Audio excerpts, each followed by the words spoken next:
Love Haryani channel को देखने वाले सभी दर्शकों को प्रवीण शर्मा की तरफ से प्यार भरी नमस्कार। आज हम पहुंचे हैं रामोपुरा के जो दमदार सरपंची के दावेदार हैं मिस्टर नरेंद्र तोमर जी, उनके घर पे पहुंचे। हम उनसे जानेंगे कि वो गांव के विकास के लिए क्या क्या अपनी योजनाएं बना रहे हैं, क्या कुछ करेंगे। तो आज डायरेक्ट उनके कार्यालय पे पहुंचे हैं, उनसे बात करते हैं, जनता को रूबरू करवाते हैं क्या उनके सुझाव हैं गाँव के लिए, क्या वो करना चाहते हैं। तो एक बार हम उनके कार्यालय के बाहर खड़े हैं। मैं कैमरामैन को बोलना चाहूँगा कि उनको दिखाया जाए। वो पेशे से वकील हैं, ठीक है, भिवानी कोर्ट में अपने चैम्बर में अपनी प्रैक्टिस कर रहे हैं। तो हम बात करेंगे, आज रूबरू कराएंगे रामपुरा की जनता को सीधे जो सरपंची के जोरदार दावेदार हैं मिस्टर नरेंद्र तोमर जी। हम उनसे डायरेक्ट बात कर रहे हैं। नमस्कार सर। नमस्कार। सर, हम बात कर रहे हैं रामपुरा में सरपंची की। तो आप जो है एक जोरदार प्रत्याशी के रूप में उभर के सामने आए हैं। तो हम बात करेंगे कि जैसे ही आपको जनता आपके जो गांव के मुखिया के रूप में चुनती है, तो उनके लिए आप क्या क्या विकास की योजनाएं बना रहे हैं। देखिए, सबसे पहले मैं मीडिया का तहे दिल से धन्यवाद करता हूं कि आप मेरे पास आए और मेरे व्यू है मेरा वो लेने के लिए आए हो, और ये व्यू आप पूरे समाज को देना चाहते हैं। और मैं साथ साथ पूरे ग्रामवासियों का भी ये तहे दिल से धन्यवाद करता हूं कि आज जो समाज, सभी बरादरी, सभी भाईचारा जो मैं बनाकर लेके चल रहा हूं वो, और पिछले काफ़ी सालों से, और मेरे साथ सभी बरादरियां और सभी परिवार मेरे साथ जुड़े हुए हैं। मेरा जैसे हम बात करें स्कूल की, स्टेडियम की, हम देखते हैं कि वकील साहब आजकल जो बच्चे सुबह देखते हैं, शाम को देखते हैं कि बच्चे प्रैक्टिस के लिए उन्होंने या तो सुई का स्टेडियम का सहारा लेना पड़ता है या फिर भिवानी के भीम स्टेडियम का। तो आप अगर सरपंची के पद के लिए जोरदार दावेदार माने गए हैं, अब अगर आप सरपंची पद पे नॉमिनेट होते हैं तो आप आगे जाके उनके लिए क्या सरपंच जो स्टेडियम है उसको उनके लिए बनवा सकते हैं। देखिए, मेरा पहला सबसे पहले मेरा मकसद होगा कि ये रामूपुरा गांव है, शिक्षा के क्षेत्र में पिछड़ रहा है। यस। और मेरा यही है कि जैसे बाबा साहब अम्बेडकर की भी यही शुरू से यही थी कि उन्होंने समाज को यही दी कि पहले शिक्षा ग्रहण करो, और जब अगर शिक्षा मनुष्य के अंदर आ जाते हैं तो वो समझदार हो जाता है। और शिक्षा अगर आते हैं तो उससे जितने भी दोष हैं मनुष्य के अंदर वे सब बाहर निकल जाते हैं। आप खुद समझदार हो जाता है, अपने भले बुरे की पहचान करने अभी लगता आपने है। बात की शिक्षा की कि शिक्षा के लिए हम जो रामूपुरा है वो पूरा जागरूक है। तो अभी कुछ टाइम पहले जिस रामूपुरा के प्राइमरी स्कूल के ऊपर जिस ये गवर्नमेंट पॉलिसी के कारण स्टाफ का ट्रांसफर हुआ था, तो कुछ ग्रामीणों ने उसके ऊपर ताला लगा दिया था। तो इसका क्या रीजन रहा होगा? फिर अगर वो एजुकेशन के प्रति अवेयर ही है तो पता है उनको गवर्नमेंट की पॉलिसी में ट्रांसफर होते रहते हैं, तो टीचर भी आएंगे। तो वो कुछ ग्रामीणों ने उसके ऊपर ताला लगाया था। उस तो अगर ऐसा भविष्य में कुछ ऐसा होता है तो आप उसके लिए क्या संज्ञान में लेंगे? देखिए, हमारा गांव है में जो स्कूल है वो 6 एकड़ में बना हुआ है, और मेरा गांव का 6 एकड़ में जो बना हुआ स्कूल वो बड़े लंबे चौड़े एरिया में है। और उसमें पहले प्राइमरी स्कूल था, मिडिल हुआ, और मेरी ये रहेगी तो मैं इसको मैट्रिक तक प्रमोट कराऊं। और जहां तक मेरी समझ है, मैं इस गांव का एक पढ़ा लिखा इंसान हूं। इस गांव में सबसे मैं एडवोकेट, पहला एडवोकेट हूं जिस गांव का मैं। मेरी ये इच्छा है कि इस गांव स्कूल का है ना प्रमोट कर करके और इसको आगे बढ़ा जाए।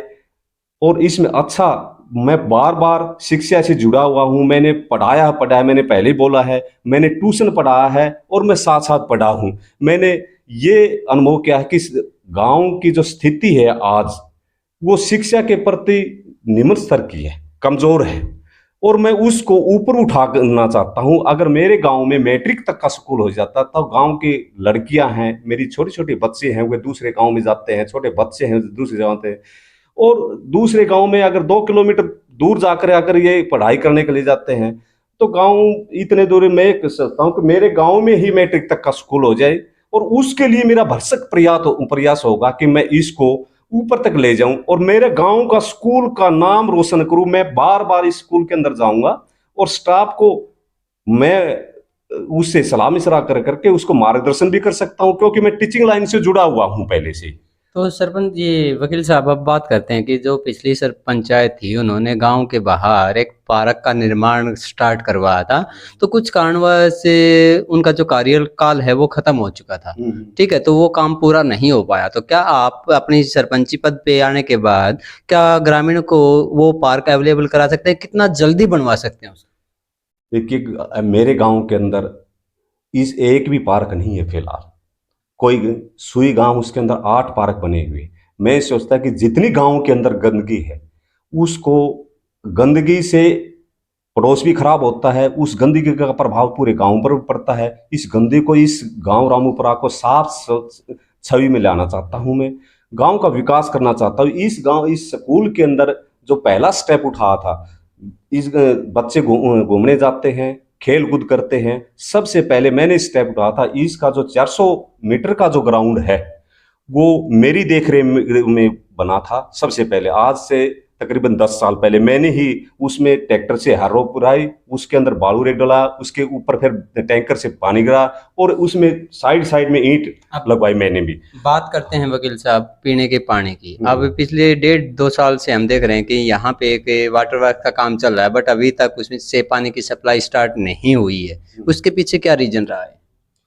देखिए, ग्राम पंचायत का जो मुखिया होता सरपंच, वो उसके एक यहाँ की एक सरकार का प्रतिनिधि, एक गांव की एक सरकार होती है उसका प्रतिनिधि करता है। और पूरे ये जो रामपुरा गांव है, ये एक गांव का, एक समाज का एक रूप है, और इसका नेतृत्व जो करेगा उसके हाथ में बहुत बड़ी पावर होती है। और उस पावर का अगर इस्तेमाल किया जाए तो बहुत कुछ कर सकता है सरपंच के पास काफी पावर होती है। तो अभी तक उसका वाटर वर्क का समाधान क्यों नहीं हुआ है वकील साहब? वाटर उसके पीछे, अगर उसके पीछे काम कराने की किसी की इच्छा होती पूर्व सरपंचों की, तो अब तक तो हो जाता है ये काम। और ये बड़ी लंबी चौड़ी कहानी नहीं है कि ये नहीं होगा। मेरी ये तमन्ना होगी कि गांव के अंदर पानी की बड़ी किल्लत है, उस किल्लत को जल्दी से जल्दी इसका निपटारा किया जाए। और जहां तक ये है कि अगर ये इससे भी काम नहीं चलेगा, मेरी ये इच्छा है कि गांव के अंदर जहां पर भी मीठा पानी है वहां ट्यूबवेल सिस्टम करें कि मैं सप्लाई दूंगा जिसके। मेरी ये इच्छा है, पीने के पानी की ही समस्या खत्म करवाने की मेरी कोशिश तो होगी। मैं ग्रामवासियों से बोलना चाहूँगा कि जो वकील साहब ने बताया कि जैसे ही अगर वाटर वर्क अभी स्टार्ट नहीं होता है तो वो कहीं से भी देखते हैं कि ज़मीन के अंदर जो मीठा पानी अवेलेबल होगा उसके अंदर से ट्यूबवेल कनेक्शन या बोरिंग वगैरह करवा के गांव में खुद सप्लाई करने के लिए बोल रहे हैं। तो गांव वालों की ये समस्या समझो, अगर वकील साहब सरपंची पद के लिए नॉमिनेट होते हैं तो पानी, पीने के पानी की जो समस्या है वो दूर जल्द ही होने वाली है। तो और बात करते हैं सरपंच साहब कि अगर गांव में हम चाहते हैं कि एक लाइब्रेरी की व्यवस्था हो जाए तो बच्चों को बाहर का सहारा नहीं लेना पड़ेगा, तो इसके बारे में आपकी क्या राय है? देखिए, मैंने पहला टॉपिक है कि मैंने गांव के अंदर शिक्षा के स्तर को मैंने बेहतर बनाना है, और लाइब्रेरी इसका एक पार्ट, एक हिस्सा है। तो मेरी इच्छा है कि इस गांव में बढ़िया लाइब्रेरी का मैं व्यवस्था करूं, और व्यवस्था करके गांव के जो पढ़े लिखे हुए दूर ना जाना पड़े, यहाँ ही अखबार या दूसरी पत्रिका और जनरल जीके से संबंधित। और मेरी इच्छा है कि मैं खुद उनको इस काम के लिए मैं अग्रेसिव बन करके उनको कराऊं। मेरा पढ़ाने का मेरा तजुर्बा रहा है, मैं उनको गाइडलाइन मैं करना चाहता हूँ जी। मैं खुद, मेरा ये अनुभव हुआ है, मैं खुद करूंगा जी। अब जैसे ही सर मैंने वकील साहब, हम मेन बस स्टैंड से दांग की तरफ रोड पे जाते हैं तो जैसे ही बारिश का समय होता है तो इस रोड से पैदल चलना मुश्किल हो जाता है। तो क्या यहाँ पे कोई पंचायत की वजह से या कोई पीडब्ल्यू की वजह से, पीडब्ल्यूडी की वजह से कोई भी अधूरा काम है वो पूरा नहीं हो पाया? इसके पीछे क्या रीजन है? देखिए, जितने भी पहले सरपंच बने हैं, चाहे मैं उनके बारे में कुछ नहीं कहना चाहता, ठीक है, अपनी योजना ठीक ढंग से कर गए, ठीक है। लेकिन इसमें मैं एक पंचायती आदमी भी हूँ और पढ़ा लिखा इंसान हूँ। मैं ये चाहता हूँ कि इस गांव में जितने भी डिपार्टमेंट्स हैं, मेरे अंदर एक हिचकिचाहट नहीं है।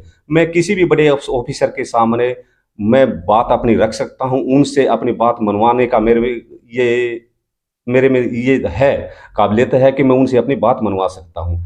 और जहाँ तक है कि अगर डिपार्टमेंट से संपर्क किया जाए, चाहे पीडब्ल्यूडी से किया जाए या और किसी से, तो मैं ग्रांट ला करके इसको बेहतर ढंग से सभी गलियों को, सभी इस रोड को भी मैं बेहतर ढंग से, मैं एक नए रामूपुरा का निर्माण, नए रूप में रामूपुरा का निर्माण करना चाहता हूँ, जिससे ये आने वाले जो अड़ोस पड़ोस के गाँव हैं भिवानी जिले में, मैं इस रामूपुरा को इस स्टेज पर लाना चाहता हूँ कि रामूपुरा गाँव भिवानी के नक्शे पर यह आ जाए। अगर कोई भिवानी जिले में रामूपुरा गांव है, मैं इसका काया पलट ही करना चाहता हूं, मेरी सोच के हिसाब से है। इस गांव में काफी दिनों से ये चर्चा रही है, एक डिस्प्यूट सा चला हुआ है पंचायती भूमि पर। मैं, आपने नहीं पूछा, मैं बताना चाहता हूं।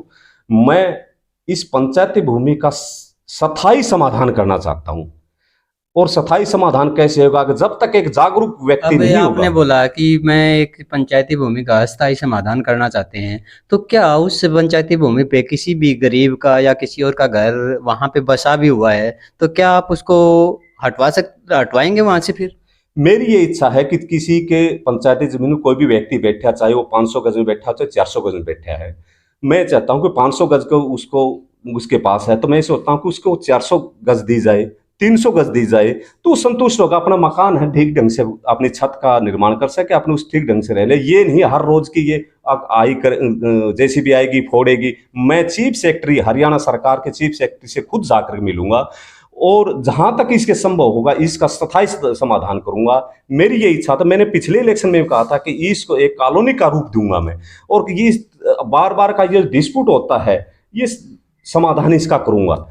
तो मैं रामूपुरा के ग्रामीणों से बोलना चाहूँगा कि जो सरपंच साहब बोल रहे हैं कि भाई जैसे ही हमारी पंचायतें नए सिरे से बनती है, तो जो पंचायती भूमि पे जो भी वो यहाँ से गरीब फैमिली से बिलोंग करता हो या कोई भी सदस्य हो, अगर वो पंचायती भूमि पे बैठा है तो उसको डरने की ज़रूरत नहीं है। क्योंकि सरपंच साहब जैसे ही अपने पद पे आते हैं तो वो बोल रहे हैं कि उनको थोड़ा-सा कम करके, किसी के पास अगर ज़्यादा भूमि है तो उसको कम करके उसको एक अच्छे सिरे से बनाए अपनी भूमि को, ताकि ये हर रोज़ एक दूसरे के ऊपर कटाक्ष न किए जाएँ कि वो पंचायत की भूमि में है, उसका एक स्थायी समाधान वो हरियाणा सरकार के जो चीफ सेक्रेटरी हैं उनसे मिलकर इसका समाधान निकलवाने की बोल रहे हैं। तो आप पे जैसे ही इलेक्शन होगा, अगर डॉक्टर साहब, ये वकील साहब अगर इस पे अपने पद पे नॉमिनेट होते हैं तो आप उनसे आके मिलें और इस समस्या का समाधान करवा सकते हैं। और इस गांव में काफी गरीब परिवार हैं। मेरी इच्छा है कि वो जिस गरीब परिवार के पास मकान नहीं है, तो मेरी ये इच्छा होगी कि उसके ऑफिसर से मिल करके उन जिनके पास ऐसे एक एक कमरे में बेचारे रहे हुए, कोई रिश्तेदार आ जाता है तो उनको उस रिश्तेदार को रुकने की जगह नहीं होती। मेरी इच्छा है कि कम से कम इस रामूपुरा गांव में 50 बंदे ऐसे हैं जिनको घर की जरूरत है। मैं सोचता हूँ कि उन गरीब परिवारों को 2,35,000 रुपये सरकार देती है एक मकान के क्रम से, और उन गरीब परिवारों का मैं 50 घरों का, क्योंकि ऐसे 50 घर हैं जिनके पास मकान की दिक्कत है, मैं उन घरों का उसके लिए सरकार ने गरीब कल्याण योजना चलाई हुई है बहुत ज्यादा। तो क्या पंचायत की ये ड्यूटी नहीं बनती कि वो ग्रामीणों को, जो गरीब फैमिली से बिलोंग करते हैं, उनको उस योजना से अवेयर करवाए कि भाई हाँ ये योजना आई हुई है, तुम इसका लाभ उठाओ? तो क्या पीछे वाली पंचायत ने ऐसा कुछ नहीं किया? देखिए, मैं ये बताना चाहता हूं कि यही तो कमी रही है कि क्योंकि जो सरपंच बने हैं उनके पास अवेयरनेस की कमी रही है। अगर जो भी सरकार के पास बार बार आती है विशेष सुविधाएं आती है, ये करो ग्राम के विकास के लिए करो, अगर उन सुविधाओं को, उन जो भी नीतियां हैं उनका ग्रामीण को बुला करके और उनका हर नागरिक को ये अवगत कराया जाए कि ये सरकार की नीति और इनका इस तरह से इसका लाभ उठाया जा सके, अगर ये हर नागरिक को बताया जाए तो कम से कम, जिसका अगर उसका हस्बैंड नहीं है तो वाइफ आए, उसकी पत्नी आए, महिला अगर पुरुष नहीं है तो महिला नहीं है तो पुरुष उसके आए, और उसका मैं समाधान करूंगा उसका जी। ठीक है, मैं आगे बढ़ करके मैं ये सोचता हूं कि हर नागरिक के बेहतर से बेहतर करने की कोशिश, और रामूपुरा गांव का ही मैं काया पलट ही करना। मैं ये सोचता हूं कि ये रामूपुरा गांव में जो द्वेष भावना है और यहाँ पर एक कास्टिज्म का सिस्टम चला हुआ है, जाति पाति का, मेरे अंदर कभी भी जाति पाति की भावना कभी नहीं आई है। मैं सोचता हूं कि सारी जाति पाति को खत्म करे, एक रामूपुरा एक परिवार बने, एक परिवार की भूमिका में आए, और इतना प्लस में कि हर कास्ट का वोट मेरे साथ जुड़ा है। यही कि मेरे तो इतने साल के पीछे ग्राउंड में मेरे उन्होंने देख लिया है कि मेरा कैसा स्वभाव है। मैं एक नरम स्वभाव का आदमी हूँ, जो बुराइयां हैं वो उनको अपने अंदर छुपाने की मेरी क्षमता है। मैं अग्रेसिव कभी नहीं हुआ कि लड़ने झगड़ने की मेरे अंदर कभी प्रवृत्ति नहीं आई है। ठीक, और मैं यही कहता हूं कि मेरे को एक मौका अगर ग्रामवासी देते हैं तो मैं इस रामूपुरा गांव का एक परिवार बना करके और इसका विकास करना चाहता हूं। एक नए रूप में रामूपुरा का विकास करना चाहता हूं, जिसमें छुआछूत, भाई बरादरी से के जो कटाक्ष हैं, जो द्वेष भावना, सबको मिटा करके एक भाईचारे की भावना बनाकर मैं आगे इसको ले जाना चाहता हूं। ठीक है, अभी वकील साहब ने हमने सुना कि वकील साहब ने एक बात बोला कि हमारे यहाँ पे जातिवाद बहुत ज़्यादा फैला हुआ है। तो मैं एक रामोपुरा की बात नहीं करूँगा, मैं इसमें हर पूरे बलियाली गांव या और हमारे आस पड़ोस में जितने भी गांव हैं कि मैं उनको बोलना चाहूँगा कि एक जातिवाद का जो जहर हमारे बीच में फैला हुआ है उसको निकाल फेंको। क्योंकि जब तक जातिवाद अगर किसी भी गाँव में रहता है तो उस गाँव का विकास बिल्कुल अवरुद्ध हो जाता है, उसमें कोई विकास नहीं हो पाता। ठीक है, तो हम बोलना चाहेंगे, सभी ग्रामीणों से निवेदन भी करेंगे कि जातिवाद के भेदभाव को मिटा के एक अच्छे कैंडिडेट को चुनाव में अपना मौका दें और गांव का विकास करवाएं। एक आज युवा वर्ग है, खेल के प्रति है। मैं खुद भी इसमें इंटरेस्टेड हूँ कि मैं कर लिया था, तो मैं खुद योग शिक्षक रहा हूँ, प्रणाम किया। उसके साथ साथ मैं खेल के क्षेत्र में मेरी बचपन से ही रुचि रही है। मैं चाहता हूँ कि ये जो युवा वर्ग है, जो अगर शिक्षा की तरफ जाता, शिक्षा अगर किसी की खेल भावना से इच्छा जुड़ी हुई है, मैं उसमें मैं साथ लग करके उसके साथ खुद खेलूंगा और खिलाऊंगा। मैं आज तक भी, मैं पिछले 2 साल पहले तक मैं उनके साथ कबड्डी की खेलता था। मेरे लड़कों से भी छोटे थे, उनके साथ में मैंने कबड्डी खेली हुई है। मैं और दौड़ लगाई हुई है। मैं सोचता हूं कि मैं साथ चल करके उनके साथ खेलूं और खिलाऊं। मैं एक कोच की भूमिका में, एक शिक्षक की भूमिका में भी, एक समाज सुधारक की भूमिका में भी, एक द्वेष भावना को मिटाने के लिए मैं अग्रसित हो, मैं आगे बढ़ूं। और मैं ये सोचता हूं कि पूरा ये रामू परिवार है मेरे साथ बढ़े और उनको अच्छी शिक्षा दे करके अच्छे पद पर ले जाना चाहता हूं। धन्यवाद वकील साहब। तो अभी हमने बात की वकील साहब से, तो वो एक क्रिएटिव थिंकिंग के पर्सन हैं। अगर उनको मौका मिलता है तो जैसा उन्होंने अपनी स्पीच में बोला है कि वो गांव को एक नए सिरे से, पूरे गांव की काया पलट करना चाहते हैं, जिससे बच्चों को, ग्रामीणों को या फिर बड़े बुजुर्गों को अच्छी अच्छी सुविधाएं मिले। तो हम इसके लिए वकील साहब का धन्यवाद करते हैं।